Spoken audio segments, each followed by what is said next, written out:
Hello বন্ধুরা, Google photos থেকে যদি আপনাদের ছবিগুলো ডিলিট হয়ে যায়, আপনারা চাইলে কিন্তু সেই ছবিগুলো আপনারা আবার ফিরে নিয়ে আসতে পারবেন। তো বন্ধুরা, অনেক সময় দেখা যায় যে আপনারা গুগল ফটোস থেকে আপনাদের ফটো ভিডিওগুলো আপনারা ডিলিট করে দিয়েছেন, সেই ফটো ভিডিওগুলো আপনারা চাইলে কিন্তু ফিরে আনতে পারবেন যে কোনো সময় এবং যে কোনো টাইমে। তো কিভাবে আপনারা এই সেটিংসটি করবেন বা এই সেটিংসটি আপনাদের ফোনে করে রাখবেন যাতে আপনাদের ফটো ভিডিওগুলো যদি ডিলিট হয়ে যায় আপনারা কিভাবে সেগুলো ফেরত আনবেন, আজকের এই ভিডিওটি আপনারা সম্পূর্ণ দেখলে কিন্তু বুঝতে পারবেন। চলেন ভিডিও শুরু করা যাক। সেজন্য আপনাদের সর্বপ্রথম যে কাজটি করতে হবে, আপনারা চলে যাবেন গুগল ফটোস অ্যাপ্লিকেশনের মধ্যে। এরপরে দেখতে পারবেন এখানে চলে আসবে গুগলের লোগো। তো আপনারা কি করবেন, গুগলের লোগোতে ক্লিক করে দিবেন। এরপরে দেখতে পারবেন এখান থেকে নিচের দিকে যাবেন, নিচের দিকে যাওয়ার পর দেখতে পারবেন এখানে চলে আসবে ফটো সেটিংস। তো আপনারা ফটো সেটিংসে ক্লিক করে দিবেন। এরপরে দেখতে পারবেন এখানে চলে আসবে ব্যাকআপ। তো আপনারা দেখতে পারবেন প্রথমে যে অপশন চলে আসবে ব্যাকআপ। তো আপনারা ব্যাকআপ অপশনে ক্লিক করে দিবেন। ক্লিক করে দেওয়ার পর দেখতে পারবেন এখানে চলে আসবে ব্যাকআপ ইজ অফ। তো আপনারা ব্যাকআপটা আপনাদের অন করতে হবে। তো আপনারা ব্যাকআপটা অন করে দিবেন। অন করে দেওয়ার পর আমি আপনাদের দেখাচ্ছি যে আপনারা কিভাবে এই অপশনটি আপনারা চালু রাখলে আপনারা যে কোনো সময় আপনাদের জিমেল থেকে যদি কোনো কিছু বা আপনারা গুগল ফটোস থেকে যদি কোনো কিছু যদি আপনারা ডিলিট করে দেন, কিভাবে আপনারা এই ব্যাকআপের মাধ্যমে আপনারা ফিরিয়ে আনবেন। তো আপনারা কি করবেন, এই অপশনটি আপনারা অন করে রাখবেন। তো অপশনটা অন করে রাখলে কি হবে, তারপরে দেখতে পারবেন এখানে আপনারা দেখতে পাচ্ছেন এখানে চলে যাবে ম্যানেজ স্টোরেজ। তো আপনারা ম্যানেজ স্টোরেজে ক্লিক করে দেবেন।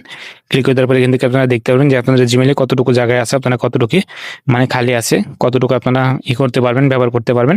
এখান থেকে দেখতে পাচ্ছেন 15 জিবি কিন্তু টোটালে কিন্তু ফ্রি দেয়। তো এই অপশনটি দেখতে পারবেন। তারপর দেখতে পাচ্ছেন এখানে চলে আসবে ডিফল্ট ব্যাকআপ। তো আপনারা ডিফল্ট ব্যাকআপে ক্লিক করে দিবেন। এরপর দেখতে পাচ্ছেন ব্যাকআপ, ডিফল্ট ব্যাকআপ, এখানে আপনারা ক্লিক করে দিবেন। ক্লিক করে দেওয়ার পর আপনারা কোথায় মানে আপনারা ব্যাকআপটা কোথায় রাখবেন ডিভাইসে, মানে আপনারা দেখতে পাচ্ছেন এখান থেকে কিন্তু আপনারা ফোল্ডারটা সিলেক্ট করতে পারবেন। আপনারা যে ফোল্ডারে রাখবেন এখান থেকে আপনারা এই অপশনটি অন করে দিবেন। অন করে দিলে কি হবে, আপনাদের কিন্তু এই ফোল্ডারের মধ্যে কিন্তু ব্যাকআপ থাকবে। যখনই আপনারা ফটো ভিডিওগুলো ডিলিট করে দিবেন তখনই কিন্তু আপনারা সেই ফোল্ডারের মধ্যে গেলে কিন্তু আপনারা খুঁজে পাবেন। অবশ্যই আপনারা এখান থেকে জিমেলটা প্রথমে ব্যাকআপে রাখবেন।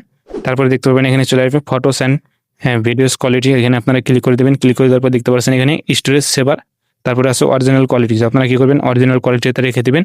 রেখে আপনারা ব্যাগে চলে আসবেন। ব্যাগে চলে আসার পর দেখতে পাচ্ছেন এখানে চলে আসবে আন্ডো ব্যাকআপ। দেখতে পাচ্ছেন এখানে লেখা আসবে উইন্ডো ব্যাকআপ। তো আপনারা উইন্ডো ব্যাকআপে ক্লিক করবেন। ক্লিক করে দেওয়ার পরে আপনারা এখানে দেখতে পাবেন যে আপনাদের ব্যাকআপে কী কী আছে, মানে কী কী আপনারা রাখতে পারবেন সেগুলো কিন্তু এখানে চলে আসবে।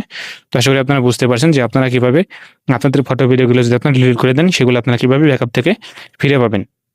এখন আপনারা কিভাবে এই জিনিসগুলো আপনারা ফিরে পাবেন, তো এই জিনিসগুলো আপনারা কখন ফিরে পাবেন, যখন ধরেন আপনারা যদি কিছু ডিলিট করেন, ডিলিট করে দেওয়ার পর আপনারা ব্যাকআপে আসবেন। ব্যাকআপে আসার পর দেখতে পারবেন এগুলো কিন্তু এখানে আপনারা চলে আসবে। দেখতে পারবেন এখানে কিন্তু এই যে ব্যাকআপে রাখছেন আপনারা জিমেলটায়, মানে এই ব্যাকআপে কিন্তু আপনারা দেখতে পারবেন।